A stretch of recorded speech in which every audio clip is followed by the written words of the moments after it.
3 дня в Национальном художественном музее будет проходить мастер-класс от гостей из Парижа. Нашей съемочной группе удалось пообщаться с иностранцами.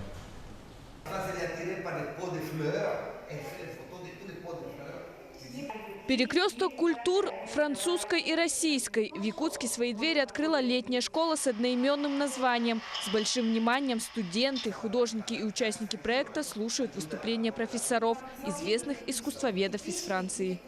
Именно вот наша задача состоит в том, чтобы познакомить молодых художников, молодых культурологов с теми формами, которые могут быть реализованы в связи с этой тематикой связи города и искусства.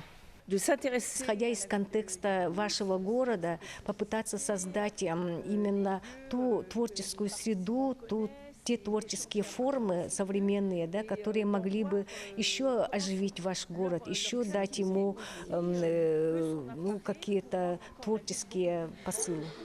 Обмен культурным опытом. Французы надеются, что их мастер-классы смогут вдохновить якутян на создание новых арт-объектов в столице республики. В свою очередь, гости из страны, давшие начало не одному направлению в искусстве, заинтересовались самобытной культурой народов Якутии. Мастер-классы очень помогут посмотреть совершенно по-другому на наш город, да, на общение с другими людьми. Это такой класс коммуникации. Для них, прежде всего, это знакомство с культурой народа, знакомство с людьми. И у них такая происходит импровизация.